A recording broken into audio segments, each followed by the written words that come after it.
The older I get, the less interested I am in shallow friendships. Bonding over music, shared histories, and coffee blends are cute or whatever, but it's not enough.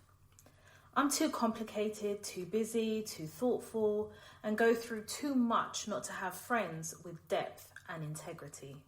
And that was tweeted by Jackie Hill Perry. Hello and welcome to the Toya Talks podcast. I am your host, as always, Toya Washington, and each and every Tuesday we have a brand new episode. And today is Tuesday, so we have a brand new episode, and I am putting my phone on silent. Whew, God. Listen, can we talk about centering ourselves and knowing when to remove ourselves from situations that trigger us? So I spoke about this very briefly on my Instagram page, and I didn't at the time it was happening, I didn't understand or fully appreciate the depth and what I needed to do, how much it took out of me to do what I did in removing myself from a triggering situation. But I think in certain situations, it enables you to tap into the skills you've learned through therapy, if you've gone to therapy. And therapy is to equip you for certain situations, certain emotional triggers, certain emotional traumas, but to teach you how to cope with certain things. And for me, dealing with triggering situations, naturally I just shut down. I would just shut down and I become so cold as a person. And whilst I'm not saying I've completely removed myself from being that way, what I have done is been able to allow therapy to do what it's supposed to do. So in order to really benefit from therapy, you have to, number one, show up as yourself. You have to be open and you have to be unashamedly unapologetic about being honest with yourself. So knowing that I shut down when I'm triggered, knowing that in the past I would lose my temper, and the shutdown can be from one extreme to another. So I can shut down, lose my temper, see red mist, or I can shut down and go into complete silence, which means the calm before the storm. But not having developed the words to express my feelings, that is my default responses. But through therapy, I've also learned how to remove myself from triggering situations, especially when I don't have full control over my emotions or full control over what is triggering me. So I went to my friend's wedding, and if you know anything about me, I don't like leaving my house. And if I do leave my house, if it's to go to like a party or a wedding and it's somebody I care about, I will do it without even thinking about it. Like I would naturally just want to do it, right? But I'm not the type of person that goes out all the time. Now, this particular friend, we went to high school together. She's actually Igbo, same as me. We're from the same tribe. We speak the same language, but a different dialect. And we have quite similar upbringing and quite similar experiences about certain things. In any case, I didn't even process or even think about the fact that going to her tribe's wedding, which in my language is called Ibankwo, it's a traditional Igbo wedding, that I would be triggered in any way. I saw it as an opportunity to kind of do a checklist of the stuff that I should do for my own wedding that is coming up in August. So for me, I was like, okay, so I'm going there and my friend is doing her Ibankwo, and if there is anything that I've missed, I'm going to pick up here. And if there's anything I think she's done well, I'll make sure, I kind of make sure that I'm doing it well too, So for me, it was also an opportunity to just learn and grow for my wedding. And I wanted to support my friend. This is somebody who we went to high school with. We are very good friends. She's somebody that she picks up the phone and she can talk to me about absolutely anything. And I feel as though we have a very safe friendship. And although we don't see each other all the time, you don't have to see someone all the time to feel a closeness with them, as she reminds me all the time. So there was a couple of things that happened before I got there, but that's neither here nor there. So I got there in good time. It took me 2.5 hours to get there. 2.5 hours. parked up and I went inside, and I felt this tension on my shoulders, this social anxiety, because remember, I don't do this whole going out and people I don't know and stuff. And she's the only person I know, and obviously I've met her now husband, but I don't know anyone who I'm sitting on the table with. My friend was supposed to come, but the wedding was oversubscribed, you know, so I effectively had to go on my own. So the way my social anxiety is set up anyway is I know that I can come across quite cold and closed off without using words. So my non-verbals are very stoic. So I said to myself, you know what, Toya, you're just going to go, you're going to come. If someone talks to you, you'll speak to them, but just smile, just smile. And that's what I did. So I got to my table. Well, I found they had a seating plan, found my seat. And my friend was like, she had previously said to me, I'll put you on a lit table. So I was on the table, and it was an interesting table. It was just interesting. I wouldn't have called it lit. It was just interesting. Anyway, as the Ibanquo was happening, obviously there were certain Igbo traditions that were taking place. I felt really triggered. My friend lost her father last year, so there is a commonality between our relationships with our fathers. So we're really close to our fathers and stuff, and I know some of the struggles that she's gone through and is continuing to go through as she navigates life without her best friend. And you know, she knows I'm always here. I've always told her the truth about grief from my perspective, and a lot of the things I've warned her about is what she's experiencing. Anyway, so as everything's going on, you know, she comes in, you know, everything, I film as much as possible. And then it kind of hit me, and what hit me was, oh my God, I'm actually doing a trad in a few months, and there is a mental shift that needs to happen in accepting that even though I had practiced walking down this aisle with my dad so many times, I'm doing it on my own. And I just felt this heat over my shoulders, over my chest. I felt just that I needed to get out of there. And there was a balance between, I want to be here for my friend. I've been here for my friend. I've come, I've showed up, I've participated, I have contributed. And the balance is, but I now need to take care of myself emotionally, and I cannot continue to remain triggered in this situation. I need to remove myself. And again, back to what I learned in therapy about removing myself out of situations that I don't know how I can emotionally handle. And this is why I always talk about the gift of driving. And some people may think driving is like, it's not that big of a deal. It's a big of a deal to me because it represents freedom. It represents choice, freedom, escapism. And I collected my stuff. So what I did was I waited until the table was called to go up and get food. I went to the toilet because I don't know who told me to wear a jumpsuit that I couldn't get off. And a lovely girl helped me take off my jumpsuit. Went to the toilet, came out, she helped me zip it back up. I went to my car, got in the car and drove home. 2.5 hours back home. And I barely had any music. It was really low. I couldn't even hear it properly. I think I just kept it on just to make sure that, you know, like when you're driving back that late, you know, sometimes you can get a bit tired. You need to have something in the background. And I was just in my thoughts, and I was processing all my feelings, everything that I felt were very valid feelings, and also processing the fact that I was triggered, and actually I dealt with it in the best way possible, and that I centered myself. And sometimes you have to be selfish in centering yourself when you are triggered because of trauma, and you are faced then with a decision. Do you remain in that trauma, or do you remove yourself from a situation that's triggering that trauma so that you can deal with it in a safe emotion?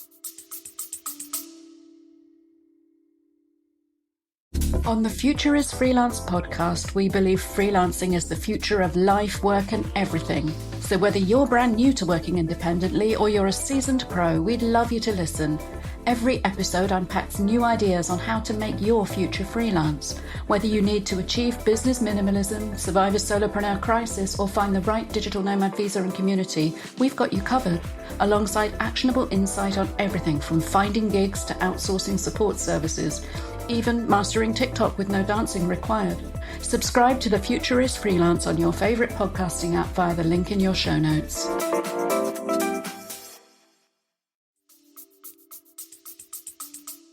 Place, and that's what I did, and I just thank God Almighty for being able to know when it was time to go, be selfish in that moment, and pick myself, and also knowing where my Achilles heel is, if you like.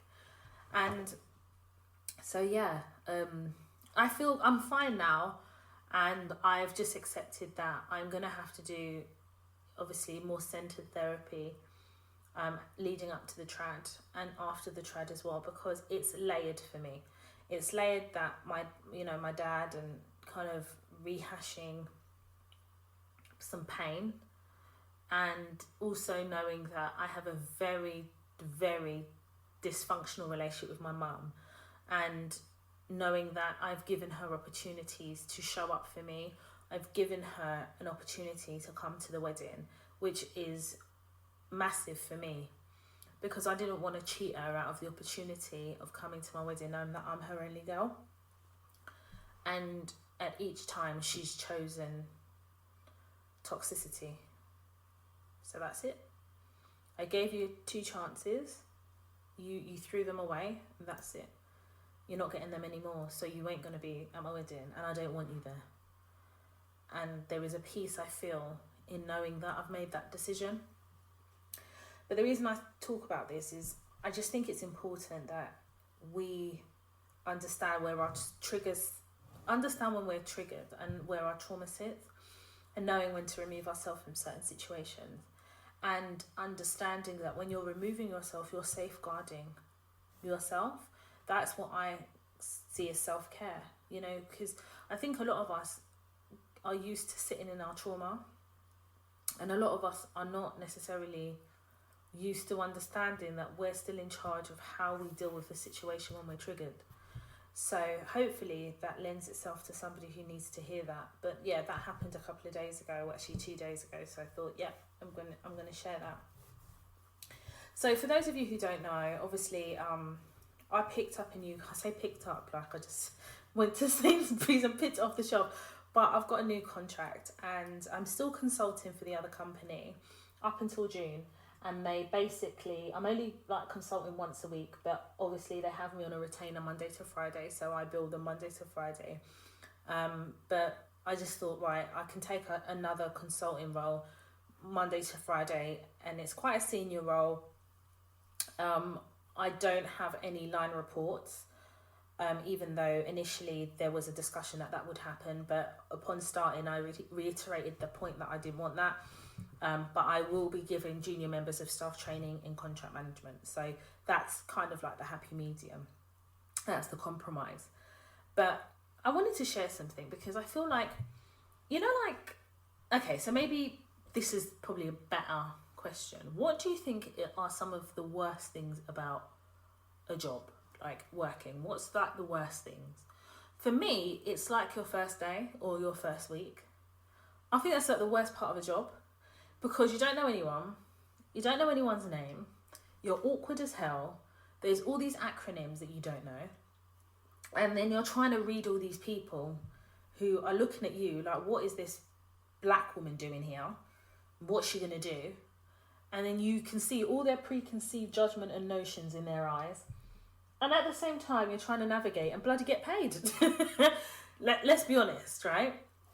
So, anyway, my manager, I say my manager, but the manager of the team, because I'm a consultant, she's not really my manager, but I do report into her, right? So we're going to call her my manager. She's really sweet. She's really sweet, or at least that's what she's led with, yeah? No issue there. She's worked for some of the places I've worked for, so she gets my background, right? She she used to work for Goldman Sachs as well, in procurement. So she gets it. Like, it was just an interesting interview when I had that interview with her. So the fact that I'm in a position now where I'm consulting for this particular company is great, and she wants me to draw on all those experiences. And you know, I'm trying to figure out, you know, and this is the thing about when you like first work for someone, first work for an organization, you're trying to figure out where your boundaries are as well, because there's always boundaries, always boundaries. You're trying to figure them out, and they're work boundaries. So if you're calling me a senior, how senior am I, and how far I can go in my autonomy? And that's what you're trying to figure out. And even if you're a junior member of staff, you're trying to figure out how junior really am I, and how far can I take my role in my role, if that makes sense. So I'm trying to figure that bit out, right? And that's from doing your due diligence. And we've spoken about this several times, doing your due diligence and taking your time to understand the lay of the land, how things work, how people interact, who your stakeholders are, what drives them, what drives your boss, kind of what makes your boss tick. Is she somebody that's going to have your back? Is she a coward? Is she somebody actually that has her head screwed on and she understands the dynamics herself, so she is very protective of her team? Trying to figure her out. But so far, she seems cool, right? But it's because it hasn't been put to the test yet. So I reserve judgment until I see her in her capacity being put to the test and see what decisions she makes or how she manages those situations. But in terms of giving me what I need in terms of information, knowing where to get it, I've been very direct to her about what I expect from contract management. She's been very clear to me about maybe some of the negative aspects of the role, its stakeholders, or where they're not really as advanced within contract management. So that's quite good. So I went into a meeting. She told me there's a really important meeting, and she's going to lead in this meeting, and I'll be taking over this contract. It's a high visibility contract, and it needs somebody quite senior to manage it. Cool. So I go to this meeting, and my boss is nowhere to be seen. It's me, it's the procurement lead, and it's the 4 or 5 stakeholders. I think it's 5 stakeholders. So as I join the call, there's one other person on the call already, and their camera's off.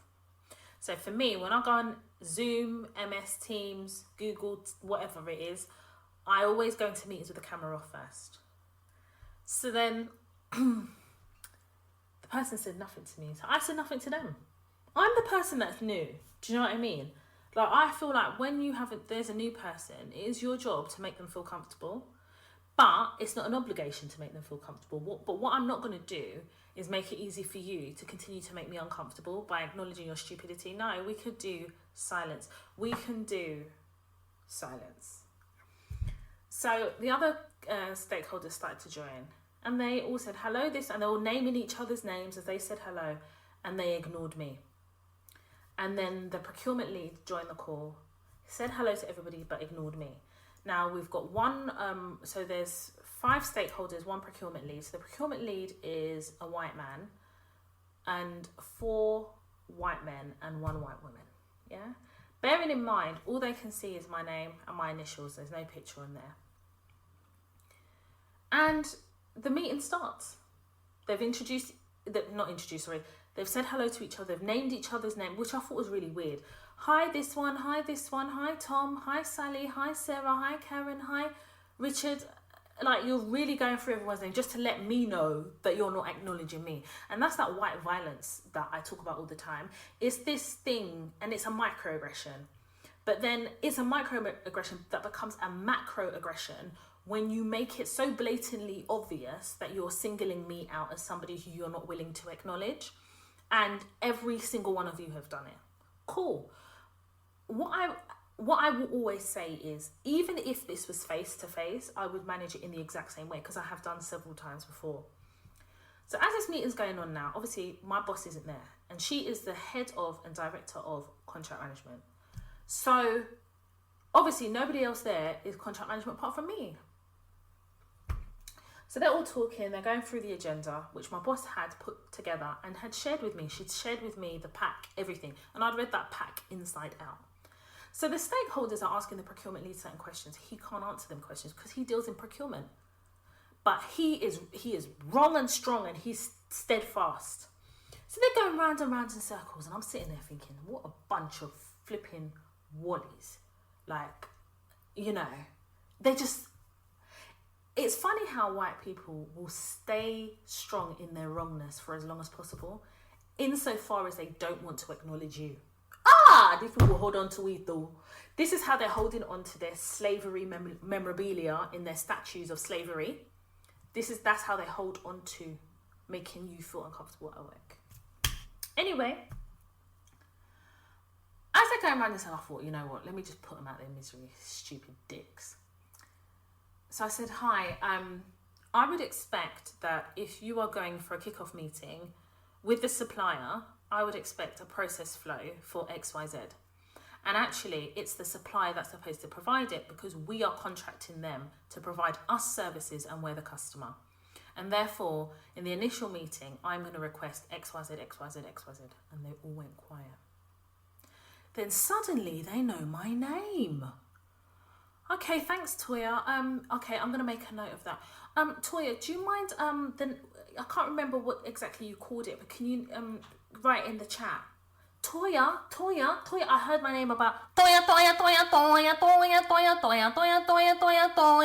That's what I was hearing. These times we've gone from silence, we've gone to ignoring me, to Toya. Ay. This is why I tell you all the time that if you're going to do a job worth doing is worth doing well. Master it.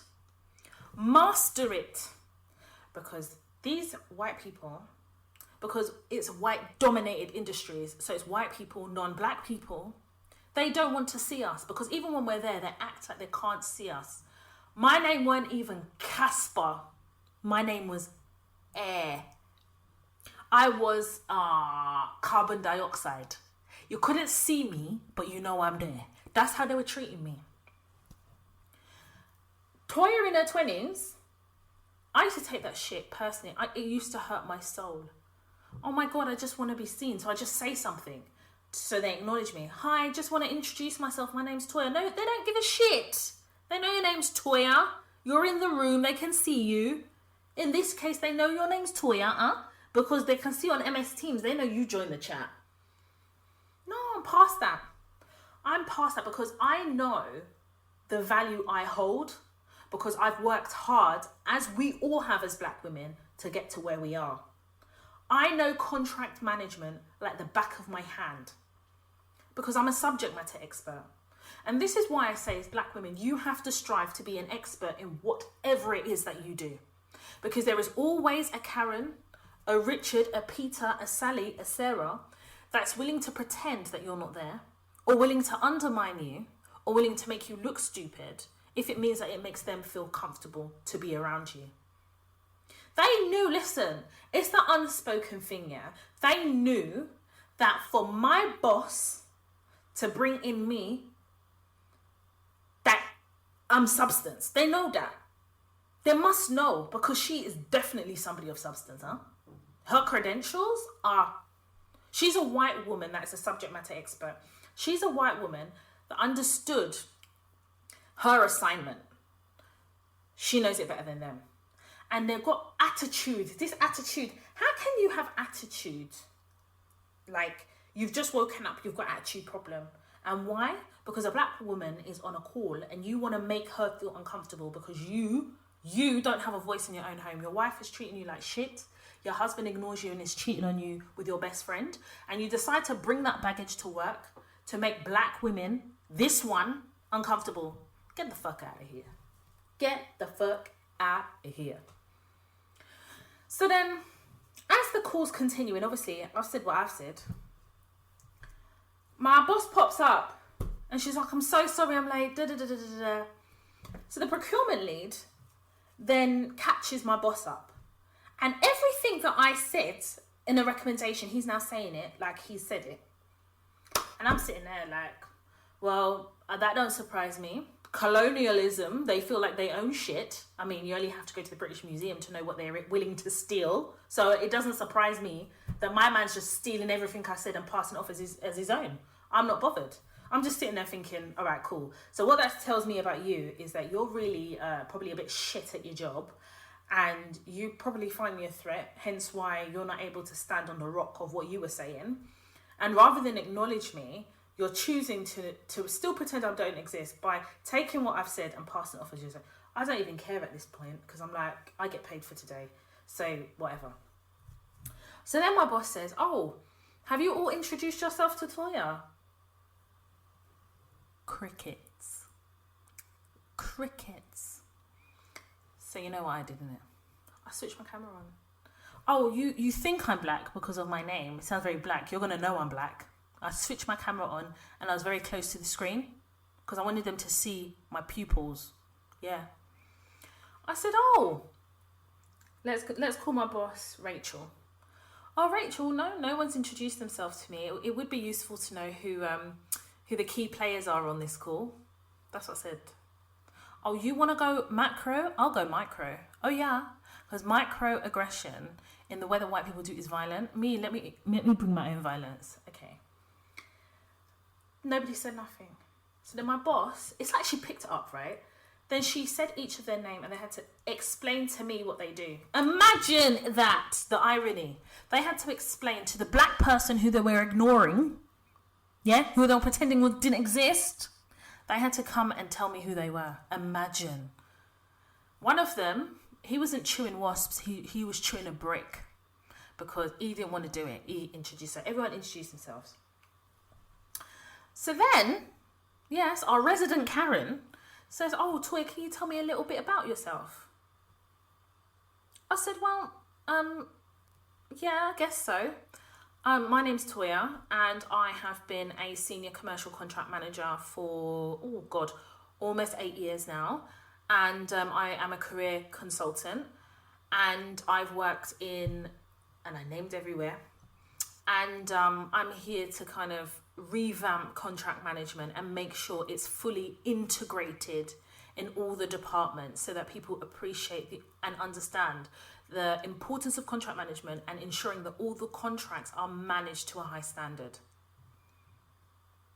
She went quiet because she knows that I'm after her, honey, and shit's about to change.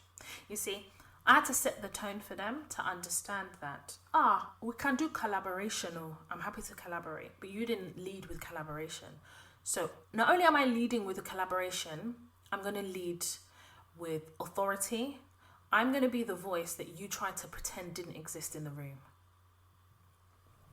When I tell you all that it's not easy, I'm not sitting here saying I came out my mother's womb and I knew how to do all of this stuff. I'm not even sitting here saying I was comfortable in that situation. I wasn't, because I was thinking, why does it have to be ag? Yeah, I'm really excited for this contract, on different levels. Number one, because I've never worked in an organisation like this before. Number two, because the organisation is quite dynamic. Number three, because, I'm consulting, I've been to different places and, for me, consulting shakes the foundation of kind of what makes me career comfortable. I hate starting again. If you know anything about me, I like consistency. I like status quo. I don't particularly enjoy change. I like what I can control in my life. So being a contractor and being a consultant, it shakes that foundation. It causes me to learn how to start again, and having to prove myself. And sometimes it feels like a bit of a burden, but there is a challenge in that from a career perspective, from a personal perspective, and also from a inner growth perspective. So these are the things that consulting does for me. Yeah. So it does all these other things, but from a personal growth perspective, it's challenging me to start again, which I, by default, don't like doing. So now I'm almost having to prove myself in that I'm going into an organisation, I've been set some goals, and I need to make sure those things happen. And to me, that's testament of actually delivering against a contract, if that makes sense. But I just wanted to, I guess for me, I wanted to talk about that because, there was a bit in, 50 Cent, he's got a book. I can't remember the name of the book. I will find it though. And when I do, I'll tell you guys. And I've read this book twice and I'm going to read it like 10 times, I promise you. 50 Cent is one of my idols. I look up to 50 Cent and I look up to him from a business perspective. I need to be clear, right? But in one of his books, he talks about how he would go to a meeting with a certain colleague and the colleague wouldn't know something, or maybe something comes up, but he felt like he just needed to be heard. So what he would do is he would talk and talk and talk and talk and talk and talk and talk, but he'd be talking shit. And effectively, he'd be like embarrassing 50 Cent, but more so from the perspective of he's just talking shit. And I remember listening to it, because I had it on an audiobook, and I thought to myself, but I get it, 50 Cent, because I feel like we all were that guy. Because what he was doing is he was trying to make himself visible where he felt invisible. But the difference is he didn't make himself a subject matter expert so that what he would end up saying would be credible stuff, would be valuable stuff. And I feel like there's so many of us that feel like we have to talk to fill space in a room because we don't feel seen, or we don't feel as though we are deserving of a space, or we don't feel as though we have a voice because other people, i.e. the Karen, the Roberts, the Sams, are pretending we don't exist. And that's really difficult, to be present where people are deliberately trying to pretend that you don't exist. And I find that in almost every contract I've worked on, I think I've probably encountered that. Out of, let's just say I've had about 10 contracts, I'd say I've experienced that 8 times. And the 2 times I haven't experienced it, maybe because, number one, it was at a diverse organisation whereby everybody was an ethnic minority, so there was that understanding. Or maybe the first time it happened, I didn't really recognise it, if that makes sense. But 8 out of 10 times it's happened to me. And I think for me, the challenge has always been knowing how to do my due diligence enough to know also when to say something of value. So if in that situation there was no value I could bring, I wouldn't say anything. What it would have been is complete silence from me until my boss joined and then said, oh, have you introduced yourself to Toya? Do you know what I mean? But I felt like in that moment, I'm the senior contract manager. These people are going to be my stakeholders. I am a subject matter expert. I know my stuff. And actually, this is what kind of needs to happen. And the funny thing is when the procurement lead had repeated what I had said but passed it off as his own, the way my boss was ferociously nodding, and I was like, yeah, because you guys haven't really embedded contract management in properly. So there's some certain basics that she's wanting to do, but it hasn't been done, and hence why I'm there. Do you understand? So I felt like, okay, I understand what I'm supposed to bring as part of this contract, as part of this role. And then we're just going to just see how it goes. You know, for me, you know, I'm there to deliver a service. I'm there to collect the bag and the coin. But equally, this is the due diligence that you need to do early on. So whether you're a permie or you're a consultant, this is kind of what you need to do. Now, you guys are going to be like, Toya, where's the masterclass? And I just don't want to keep saying it's coming. I just want to be able to say, hi guys, it's here. But yeah, we're close, okay? We're close. And it's going to be worth it. But knowing how to deal with your first day, like how to be a new employee, like how do you do that? You know, your due diligence, if you're on probation for 6 months, your due diligence, you're always on a due diligence journey anyway, but at least for the first 3 months, you need to have a solid profile in your mind of each character, each stakeholder, where your position sits, the dynamic of the organisation, the dynamic of your team, who are the movers and shakers within your organisation, who has direct influence over you and your status as an employee. These are the things you need to be able to do as a permie during your probation period and beyond, because the due diligence never actually stops. It's just heightened when you're on probation, or as a consultant it's heightened within the first month, and then as a consultant you kind of just do the do and just kind of navigate, right? And ultimately consultants have different drivers, one of which is money. Yeah, there is no consultant that can sit in my face and tell me one of the drivers isn't money. Money is one of the drivers, but there's also other drivers as well. But bear in mind, a lot of us get paid quite reasonably. So for us, it's money, and it's also holding on to that contract. So part of the incentive of holding on to that contract would be you need to do your due diligence to enable you to hold on to that contract, if that makes sense. But then I just thought I would come on here and talk about that, because I kind of feel like some people don't know how to be new, or how to be visible where white people are committed to making you feel invisible. And I don't have it anymore, quite frankly, because it's like, it is a microaggression, but it's that ever so slight battle of the wills as well, you know. Also as well, I wanted to quickly tell you guys something that I know that you guys are going to learn from, but more importantly, I think, as I always say, it's important to share. So I have a friend, and she was having some issues at her workplace. So she gives me a call and she says, Toya, I need your advice. So long story short, she works for an organisation whereby she gets paid a base rate. That's it.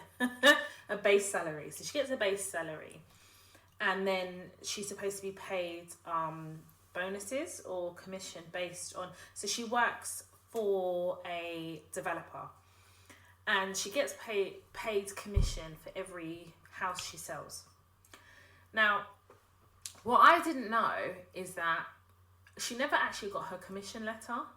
All she's ever received is a document basically saying how many houses they're expected to sell, because there was 2 of them in that particular office, and she was never actually given a commission bonus structure of any type.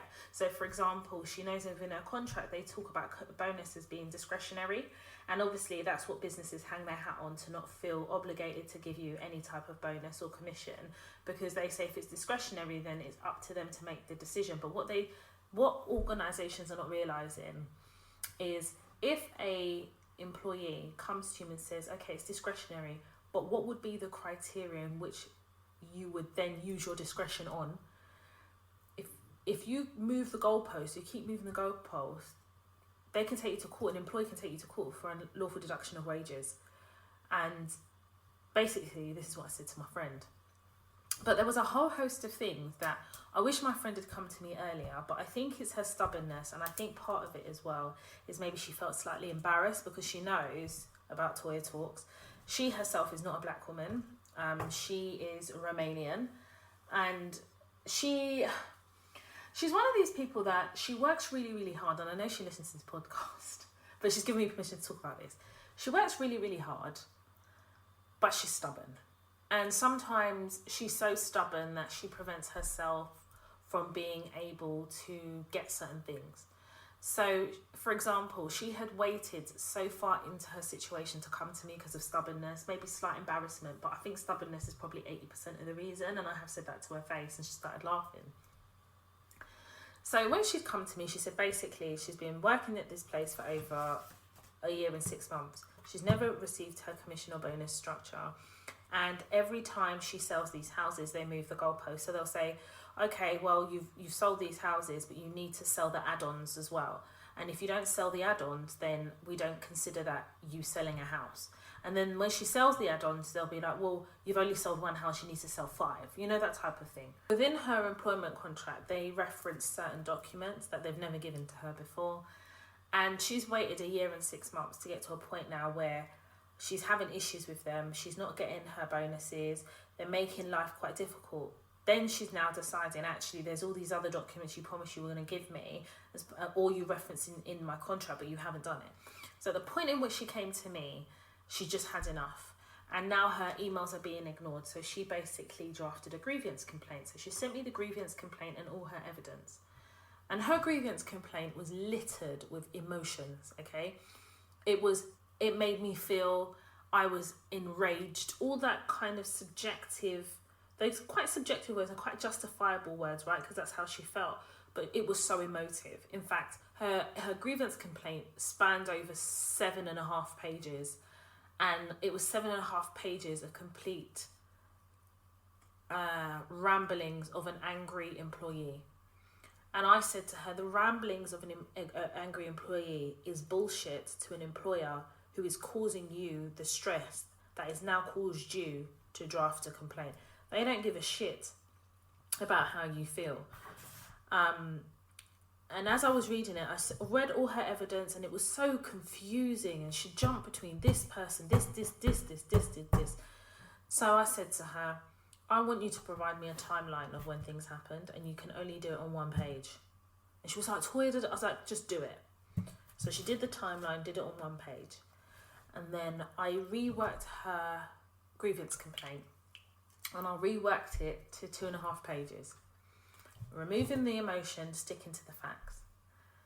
Now, not only have they been ambiguous about her bonus and commission structure, but there's so many health and safety issues. So when she's working for this particular developer, it's in a remote part of England and there's no health and safety measures. So, for example, they haven't been given any panic alarms, even though there's 2 women working in that particular office. They don't have like one of those, those automatic locks on the door. And there's been no health and safety assessment on the particular office, and she's raised these issues quite legitimately. Now, bearing in mind, organisations have a duty of care, and that duty of care extends to the health and well-being of their staff. So therefore extends to the fact that a particular employee has raised concerns about her safety, and now they're ignoring her. So she had no choice, she had to make the grievance. But all of that was lost in the emotion. So I said to her, what are you trying to get out of this? What do you want? She says, well, Toya, first of all, I want my money backdated and I want them to pay me the base rate salary they agreed. I says, what are you talking about? She goes, well, my boss, before he left, agreed to pay me 34,000, sorry. And it was then agreed that, unfortunately, even though they advertised 34, they could only give me 32. However, Toya, I've been on 28,000 for the last year and 6 months. So I says, I don't understand. Why have you accepted that? Why? She was like, oh, they said they would sort it. I signed my contract and I just trusted that they would do the honourable thing. And I said to her, this is just unbelievable. I says, number one, the honourable thing would be to give you the salary they advertised that induced you to apply for the role and therefore be interviewed for a role and therefore offered it. And in your offer letter, that's when it should have been made clear how much they were offering you. So by conduct, you accepted that 28,000. You can't just hope that they would fix the mistake, because I'm assuming it was a case of that you really needed a job and then you didn't want to risk having to ask them to amend it, and then you were fearful that they would withdraw the role or the offer. She said, yeah. I says, well, the only thing that you can do is you can challenge it as part of your grievance, but to be honest with you, it's going to have to be the way it's worded. So I said, have you still got the original advert for the role? She said, yeah. So I said, okay. So as part of rewriting her grievance complaint, I obviously referenced the job that was advertised that she applied for, and that even though that she had signed a contract of £28,000, she had an email from her previous boss, who's since left, basically agreeing to pay her the advertised amount, and admitted that it was a mistake in her employment contract and offer letter. And also he has accepted that even though she signed it, it was on the premise that they would amend it and reflect the correct amount that was advertised and pay her accordingly. So as part of the grievance, I said that given that it's been a year and 6 months and this has not been resolved, that she considers it an unlawful deduction of wages, and therefore it's a strict liability offence. You can go straight to employment tribunal. And then obviously we addressed the other points about the commission and bonus structure. And there was a reference case law that I used and effectively said, even though it's discretionary, there has to be the parameters in which the discretion will be or will not be applied. And given there's ambiguity in relation to how that discretion is used, one cannot say for certain what the criteria of consideration would be. So for example, how are you exercising your discretion if we don't know what you would consider a clear criteria of when a person will be awarded a bonus?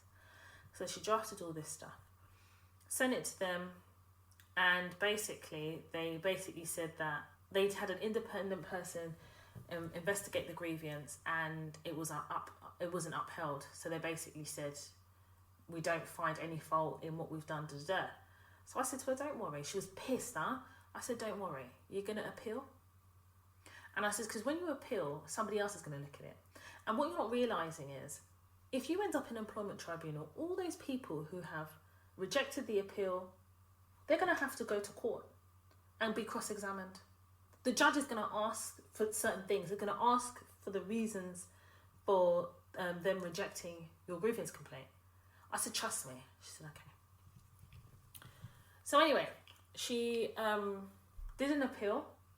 She had the regional manager then investigate her appeal, and it was upheld that, number one, she must be paid what was advertised, and they're going to backdate it from 1 year and 6 months. That's a lot of money.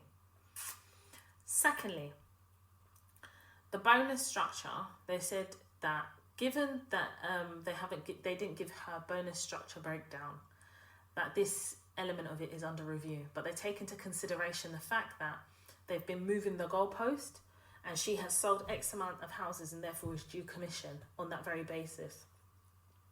And they will come back to her separately on it. However, there were certain things that she asked in the appeal. She said that during her yearly review, she took issue with one of the comments that her line manager made, and asked that her line manager reword certain things. And when she asked then for the copy of it that was reworded, her boss said to her, "I've already submitted it to HR." So my friend was like, "Well, how can you already submit it to HR if I haven't signed it?" My friend then went to HR, got a copy of it, and what they did is they used a previous signature from a previous review, and they transposed it onto her present review and basically falsified her signature. And she has evidence of this, and her boss doesn't know she has it yet. She then also asked for disclosure of the evidence that they gathered from previous employees. So there was somebody she was working with at the time, and then a previous manager. And when they did their statement, they actually gave her a copy. So she asked them for a copy, and they basically said it's a subject. I can't remember the legal term for it, but it's a subject access request. So basically, it means that she's making a formal request for access to that information that pertains to her case, and they basically reserve the right to redact anything personally pertaining to the people that provided the statement. But what they don't know is she already has the statement. So the lady, let's call her Chantel, who she used to work with, what they disclosed Chantel's statement. Believe it or not, they changed some of the wording in Chantel's statement, and we know this because we have the original statement from Chantel directly that was signed and dated. But this employer doesn't know that my friend has this. The second statement from her previous manager, obviously she has a copy of it because her previous manager sent it to her, BCC'd when he sent his statement in. And they basically are dragging their feet because we think that they're trying to alter some of the content of that before they send it to her. So today my friend called me up because obviously this has been going on for weeks, and she said to me, "Toya, this is what's going on," and she told me everything. And she says, "The greatest thing you ever said to me was drop the emotion. Take your emotion out of this and look at this as a project. Look at this as an opportunity to not only advocate for myself, but to see it as a project, to get what I deserve because I've worked hard for it." She said, "When I was able to do that, I was able to sit back and watch these people dig the greatest hole ever. And you know what I'm going to do, Toya?" I says, "What?" She says, "My managers asked me for a meeting and they want to discuss my appeal because obviously I have one part of my appeal, the rest is up for consideration." She goes, "Toya, I'm going to be honest with them, you know. I'm going to tell them that I want my bonus backdated from the very first day I started. I'm going to also say to them that they need to pay for the hurt and distress, the time off I've taken to deal with this.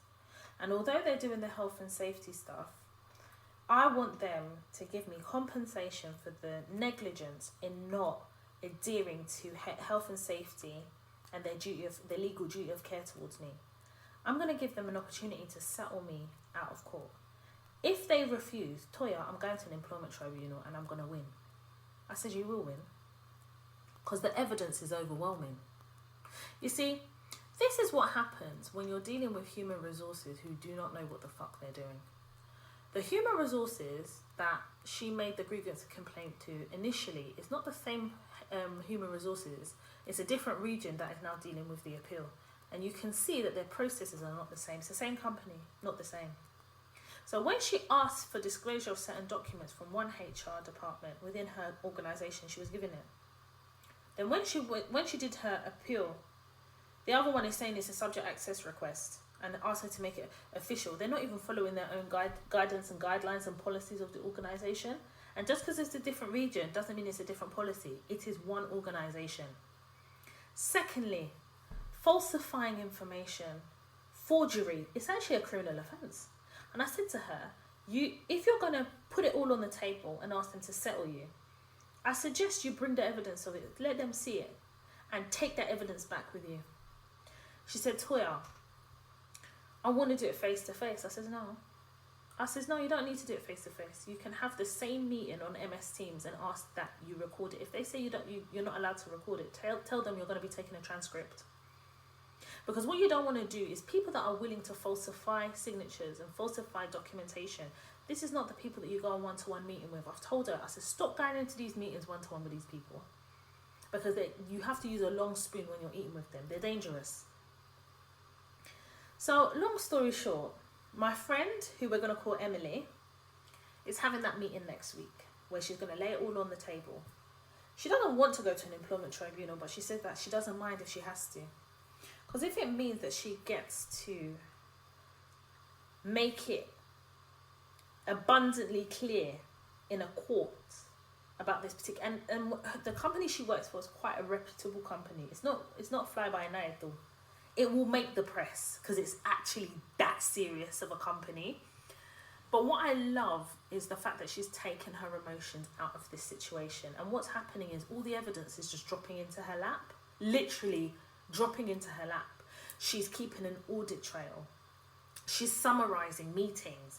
She'll go into a meeting, albeit on MS Teams. She's summarising and she's sending it literally 2 hours after a meeting. She's sending a summary, bullet points. We're not doing Alia's 10-page letter or a script. She's doing 1-pagers. And she's now managing this. She's only tapping in with me when she wants to check something. And basically, we're going to find out next week if she's going to employment tribunal. She's got a lawyer lined up who happens to be another friend of mine who has agreed to take on this case. Even though my friend is not an employment lawyer, because my friend that is an employment lawyer has got too many cases on. But my friend who is an employment lawyer has just agreed to take the case because it is beyond reasonable doubt that my friend is going to win. And my friend said if my friend ends up making an application to the court, she is going to send a letter to the other side and say, this is what we are going to exhibit as evidence. We urge you to reconsider a settlement out of court, because should you not, we reserve the right to show the court this letter, and we are going to purport to the court that you have deliberately wasted the court's time knowing that there is no way you're going to win this, and therefore you're wasting everyone's time and you need to settle this matter outside of court. And since you've chosen not to, we're going to ask the court to penalise you and make sure that you pay out their fees, and pay a penalty to the court. That's what my friend's going to ask for. So let's see what happens with Emily. Our fingers are crossed because Homegirl is seriously focused in a way that she needs to be able to advocate for herself. And the reason I'm telling you this and I'm sharing this with you is because, number one, I'm prompted to. Number two, there's something to learn. There's so many different things to learn. But the importance of taking the emotion out of situations, especially when you're dealing with the world of work, management and human resources. Because I'm so sorry, I'm yet to meet a human resources that know how to resource the people in which they're supposed to advocate for and work with. They work for the company. But equally as well, the mistakes that are often made when it comes to employees is usually HR. Because HR doesn't know how to talk to them line managers and get them to toe the line. HR don't talk to each other.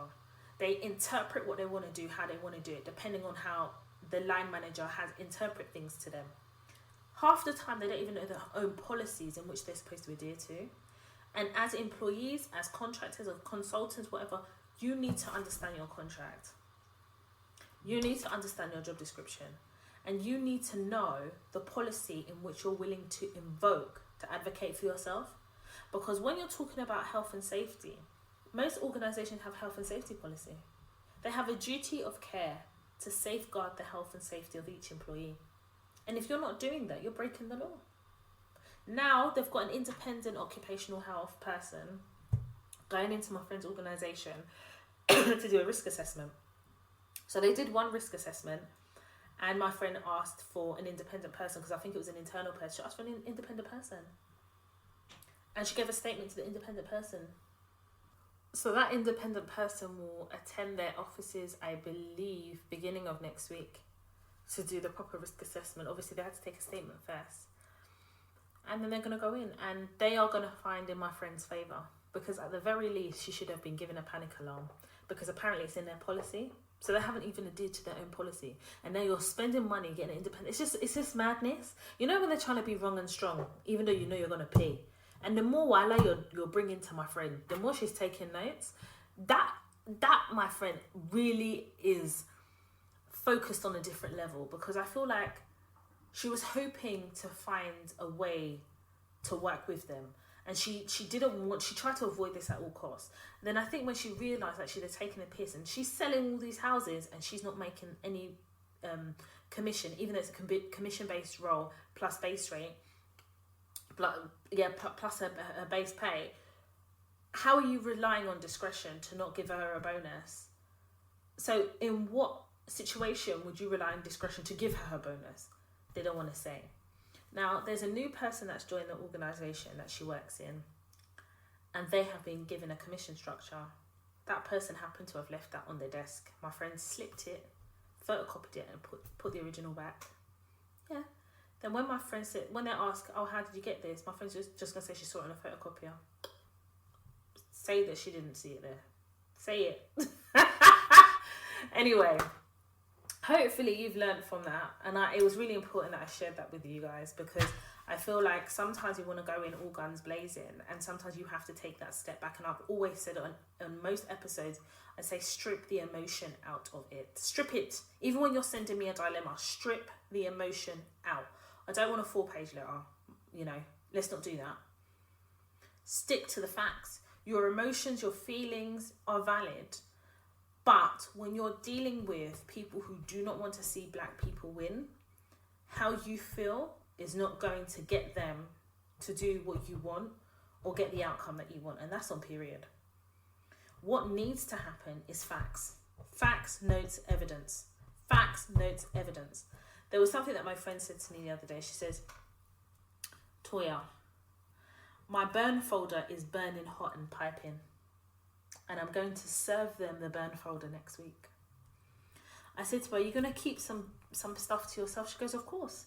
She goes, because if they make me go to court, Toya, I'm going to have a little surprise for them. Because what I'm not going to do is create this burn folder to not use it. Every single piece of evidence within that burn folder, Toya, is going to be used. So let's watch that space. Giving good vibes to Emily, because I know Emily listens to this podcast. She says to me all the time, she goes, I know your podcast is for black women, but there's something for all women to learn. And I'm one of those women that just wants to learn. So I appreciate her. And as black women, we understand the dynamic of the workplace. Equally, it's for us to also learn from other people's situation and take the learnings in case we have to tap into that for ourselves. So I'm going to leave it there. Before I leave it, I want us to also extend some prayers to Kanye West, and I'm serious, because Pete Davidson, who is Kim Kardashian's boyfriend, has allegedly tattooed the names of Kim and Kanye's kids on his body.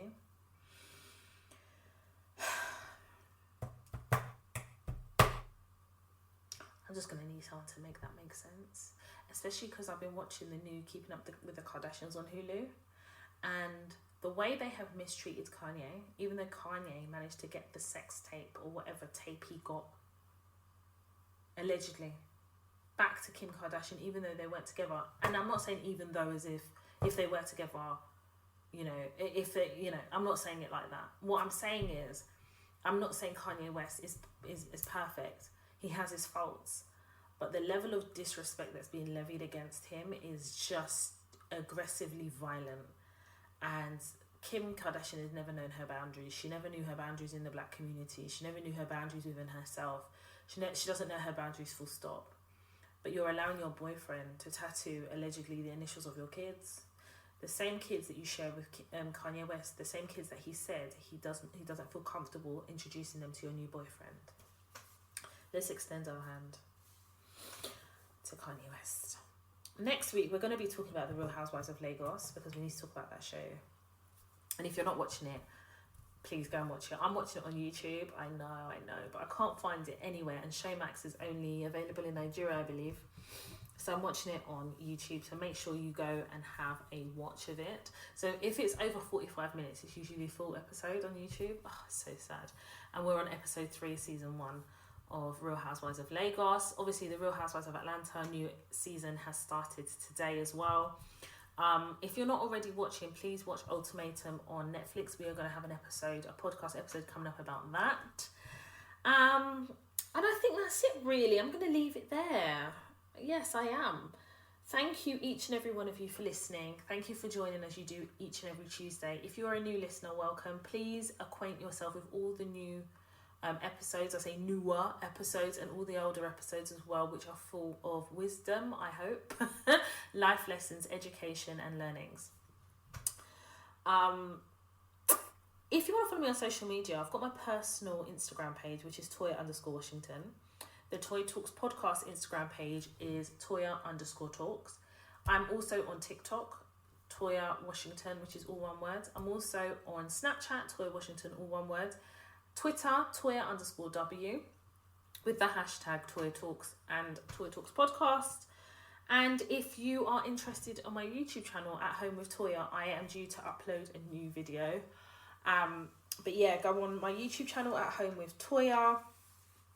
And if you have a work-related dilemma, a life dilemma you want us to discuss and advise here on the podcast, please email me hello@toyatalks.com. That's hello@toyatalks.com. Thank you so much. Please rate and review on any platform you listen to the podcast on. So that's Apple Podcasts. On Spotify, you're able to rate the podcast. Please do. On any other platform you listen, please rate and review. I read all your reviews, and also as well, it does really help me out. And it helps other people out as well. If they are interested in the podcast and need a bit more convincing, you guys are the ones that are going to do that for me. Please. Anyway, thank you so much for listening. I will see you all again next week, Tuesday. My name is Toya Washington, and you have been listening to the Toya Talks podcast.